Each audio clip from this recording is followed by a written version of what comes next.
Only in the evening, past 7, did I find him at home. To my surprise, he had visitors, Alexei Niliich and another gentleman I was half acquainted with, a certain Shigliov, the brother of Virginsky's wife.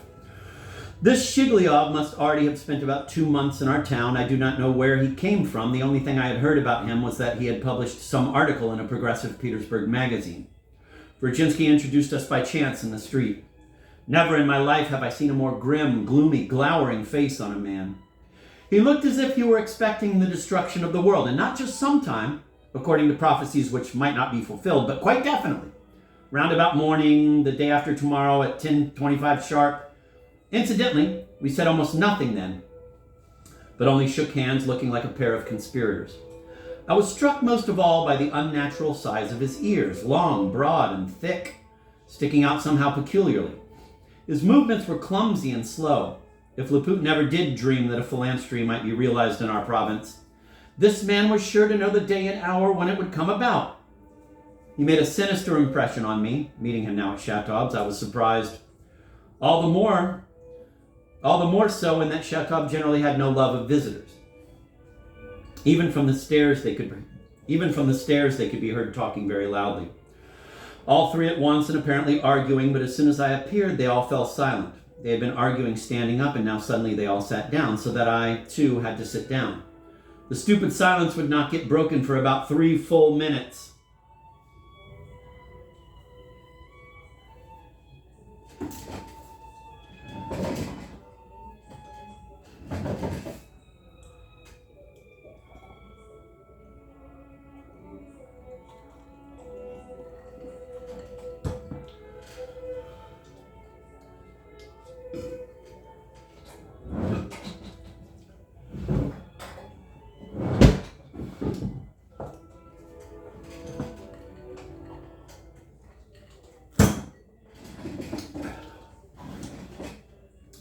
Shigliov, though he recognized me, pretended he did not know me, certainly not from hostility, but just so.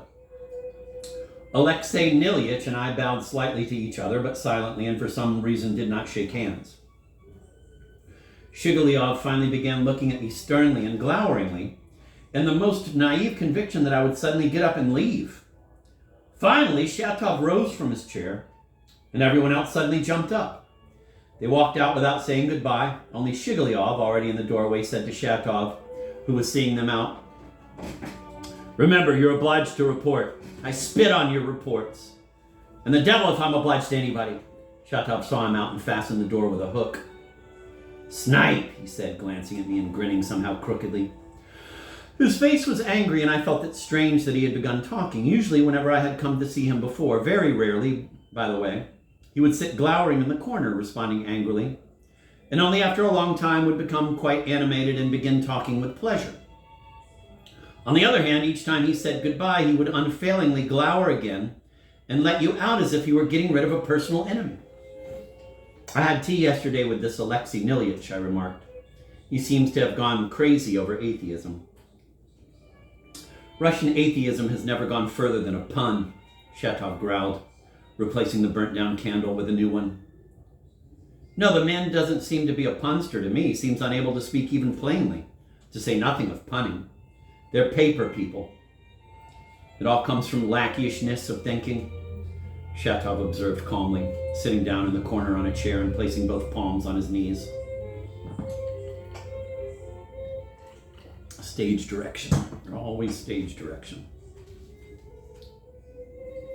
"And there's hatred there too," he said, after a moment's silence. "They'd be the first to be terribly unhappy if Russia somehow suddenly got reconstructed, even if it was in their own way, and somehow suddenly became boundlessly rich and happy. They'd have no one to hate then, no one to spit on, nothing to jeer at. All that's there is an endless animal hatred of Russia that has eaten into their organism. And there are no tears invisible to the world under the visible laughter. Nothing more false has ever been said in Russia than this phrase about invisible tears," he cried out, almost with fury.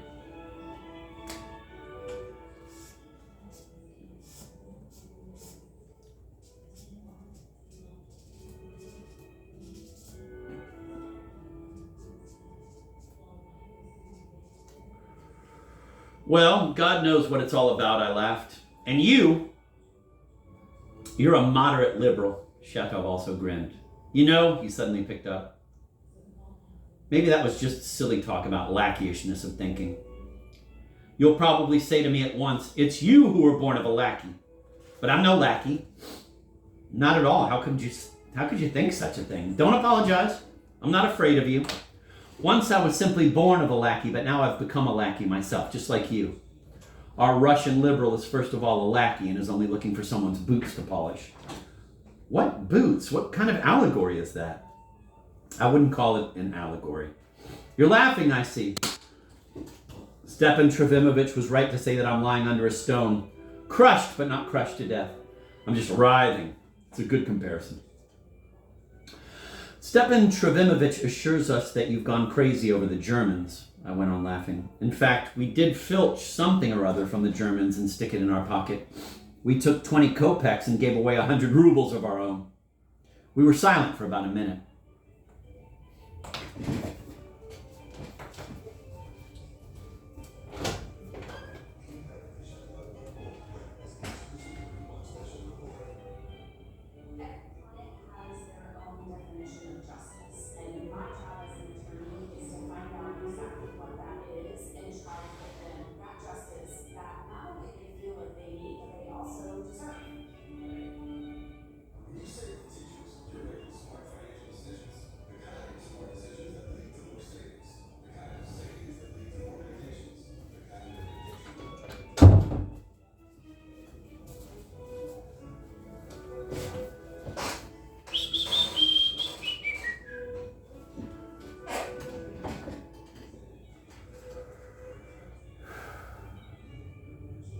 No, he got it from lying there in America. Who?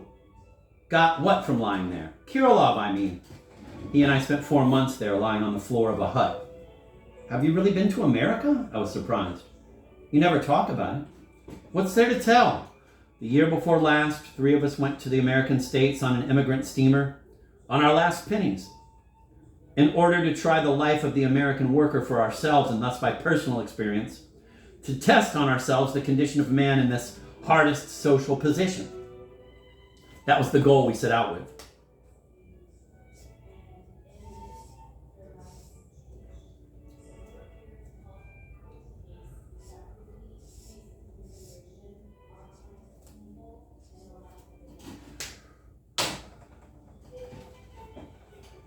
Lord, I laughed. But for that, it would have been better to go somewhere in our province at harvest time if you wanted to test by personal experience. Why on earth go to America? We got hired to work there for an exploiter. 6 of us Russians were gathered there in all, students, even landowners from their estates, even officers were there, all with the same grand purpose. So we worked, got wet, suffered, wore ourselves out.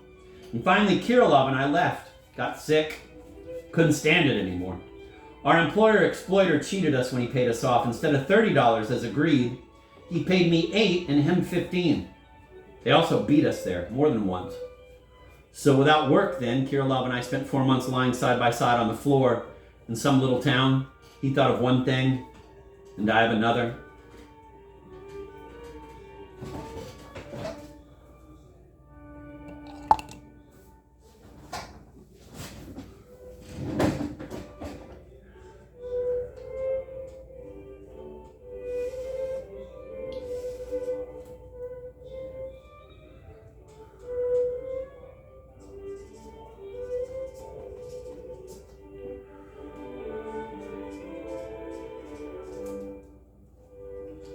Can it be that your employer really beat you? In America? How you must have cursed at him.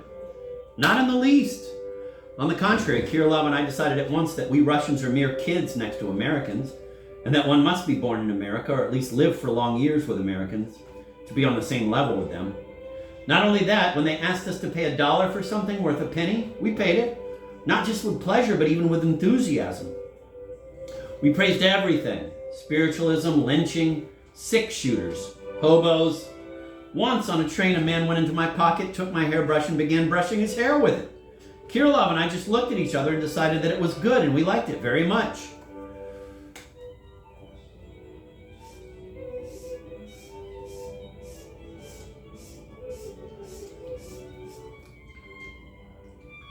I'm going to look into the back of the book because these are some notes. There's some of these phrases are in quotations.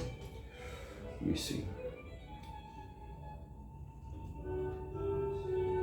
This is in quotes. In order to try the life of the American worker for ourselves, and thus by personal experience to test on ourselves the condition of man in his hardest social position.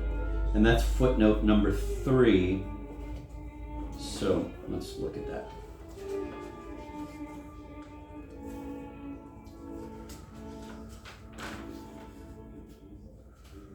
An altered quotation from the travel notes of P.I.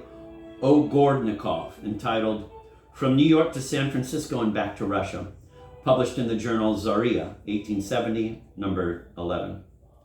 And then the next quote is also from Ogordnikov's travel notes.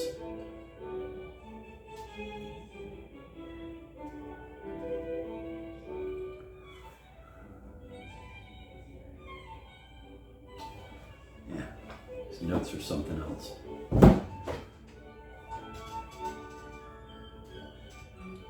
Strange that with us such things not only enter our heads, but even get carried out, I observed. Paper people, Shatov repeated. But all the same, to cross the ocean on an immigrant steamer to an unknown land, even if it's with the purpose of learning by personal experience and so forth, by God, that seems to have some big-hearted staunchness about it. But how did you get out of there?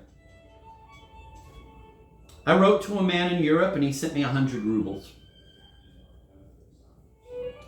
All the while he talked, Shatov stared stubbornly at the ground, as was his custom even when excited. But here he suddenly raised his head. And do you want to know the man's name? Who was it? Nikolai Stavrogin. He suddenly rose, turned to his limewood desk, and began rummaging around on it. There was a vague but trustworthy rumor among us that his wife had for some time had a liaison with Nikolai Stavrogin in Paris. And precisely about 2 years ago, that is, when Shatov was in America, though, true, long after she had left him in Geneva. If so, what on earth possessed him now to volunteer the name and smear it about? The thought came to me. No.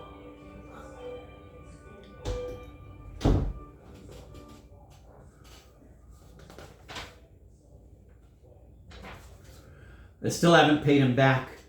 He suddenly turned to me again, looked at me intently, went and sat down in his former place in the corner, and asked abruptly, now in a completely different voice, "You came for something, of course. What do you want?"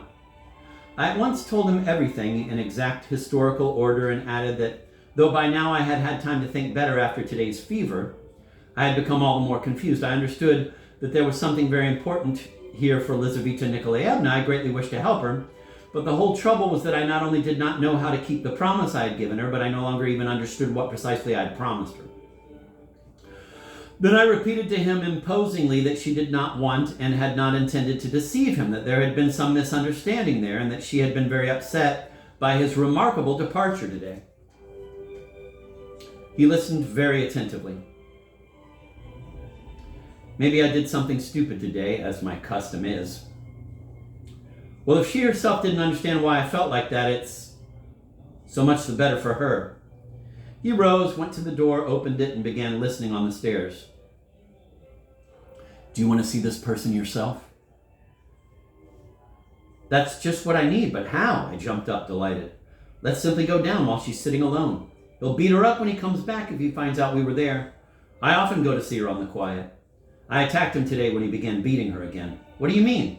Precisely that. I dragged him away by the hair. He was on the point of thrashing me for it, but I frightened him, and it ended there. I'm afraid if he comes back drunk and remembers, he'll give her a bad thrashing for it. We went downstairs at once.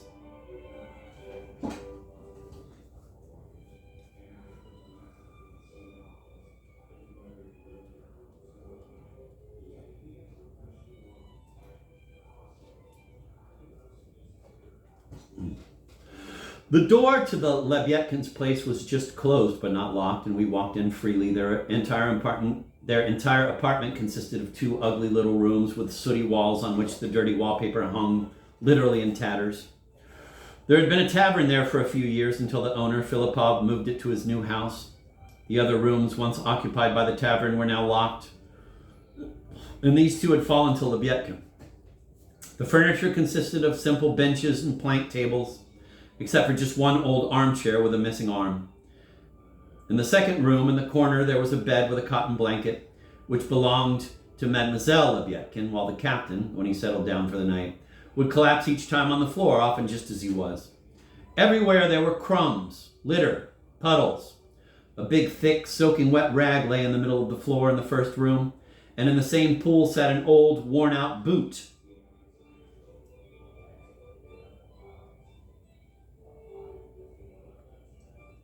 One could see that no one did anything here. No one lit the stoves, cooked the meals. They did not even have a samovar, as Shatov detailed.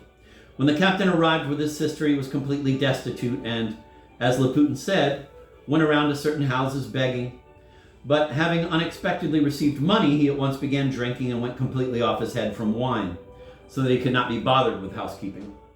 Mademoiselle Lebyadkin, whom I wished so much to see, was sitting placidly and inaudibly in the second room, in the corner, at a wooden kitchen table on a bench. She did not call out to us when we opened the door. She did not even move from her place.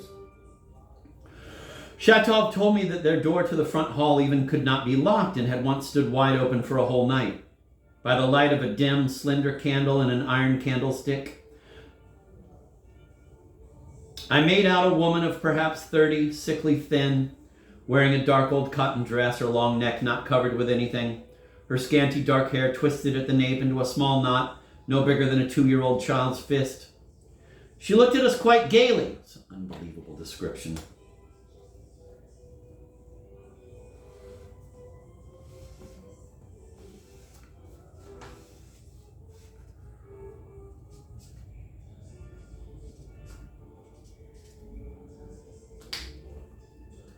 I'm going to reread that. These are just those things that in Dostoevsky, when you read them for the first time, they completely develop a character physically for you.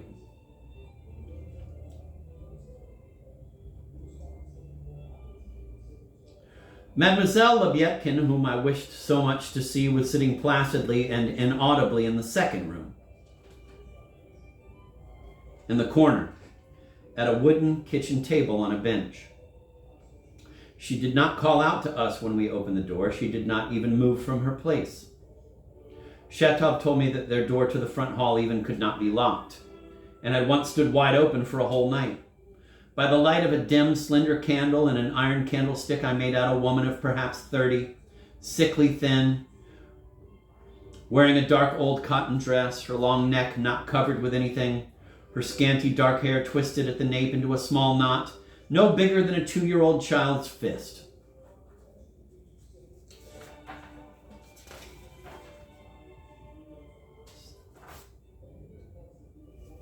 She looked at us quite gaily. Besides the candlestick, she had on the table before her a small rustic mirror, an old deck of cards, a tattered songbook, and a little roll of white German bread from which 1 or 2 bites had been taken.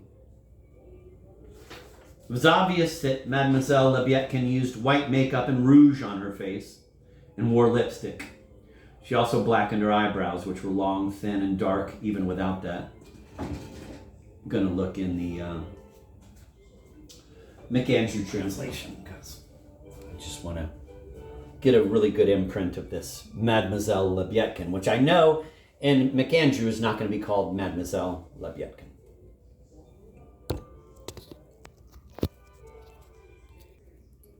All right, here we go in McAndrew. The door of the Lebyadkin apartment was not locked, so we just walked in. The whole apartment consisted of 2 small, mangy rooms with grimy walls, from which dirty wallpaper hung in shreds. A few years before, these rooms had been used as a bar and restaurant. Then the owner, Filipov, had transferred the business to his new house. The other rooms of the former bar were now locked, and these 2 rented to Lebyadkin. The first room was furnished entirely with plain benches and unpainted tables, except for one old armchair with an arm missing. In the second room, there was a bed in one corner covered with a cotton blanket. It belonged to Miss Lebyadkin. The captain himself would just fall asleep on the floor, often in whatever he happened to be wearing. The whole place was littered, and there were puddles of some liquid all over the floor. In the middle of the floor in the first room, there was a huge soaking wet floor rag, and next to it, in the same puddle, an old worn-out shoe. It was apparent that no one bothered with anything much around here, that the stoves were not lit, that the food was not prepared. I found out later from Shatov that they didn't even have a samovar. I don't think he said that in the other one. Did he say that they don't have a samovar? What an absolute disgrace. The captain had been completely penniless when he'd first arrived with his sister, and Laputin had been right when he'd said that at first he had gone begging from door to door. And now that he had unexpectedly come into money, he had started to drink very hard, had completely lost his head, and of course had no time to think about a decent place to live in. Miss Lebyatkin, whom I wanted so badly to see, was sitting quietly on a bench by a plain kitchen table in the second room. I enjoy this concept of, like, again, the stage direction of you have to walk through the house, and you can imagine how they feel. Like, it's kind of a scary place to be, this man that beats his sister, and there's puddles on the ground, and she's obviously not altogether there. And so they walk through a room, and then she's in the next room. It gives you this nice, again, this naive imagery that Dostoevsky's so good at, that Dostoevsky has the balls to use. Miss Lebyatkin, whom I wanted so badly to see, was sitting quietly on a bench by a plain kitchen table in the second room. She didn't make a sound when we opened the door, nor did she budge when we entered. Shatov told me that because it didn't lock, their door had once remained wide open throughout the night. Here we go with the description of Mademoiselle Lebyatkin, which I don't think they say here. In the dim light of a meager candle and an iron candlestick, I saw a woman of 30 or so, unhealthily thin and dressed in an old cotton dress that left her long, stringy neck uncovered. Her hair was thin, darkish, and rolled into a bun the size of a 2-year-old child's fist on the nape of her neck. On the table, besides the candlestick, there were a small mirror, not a rustic mirror, a small mirror. A small mirror, a battered pack of cards, an old worn songbook, and a bread roll from which a couple of bites had been taken. And I think it's interesting that in the Paveer Velikonski, they say a German bread roll. Like, why? And a bread roll from which a couple of bites had been taken. She gave us a cheerful look, and I noticed that she used powder and rouge. She also obviously penciled her eyebrows, even though they were naturally long, fine, and dark. On her high, narrow forehead, there were 3 deep furrows, quite distinct under the powder. She didn't get up or walk while we were there, but I knew she had a limp. I imagined that when she was a very young girl, she may have been pretty. Even now, her quiet, gentle, gray eyes were remarkable, and there was something dreamy and trusting in her cheerful gaze. This quiet cheerfulness was what surprised me most about her, after all the stories I'd heard about the Cossack whip and the brutalities of her brother. And oddly enough, instead of the painful, even horrifying revulsion one usually feels in the presence of creatures who have been penalized by Providence, I somehow enjoyed looking at her from the very first minute. And if I felt anything later, it was pity and certainly not disgust. Fantastic.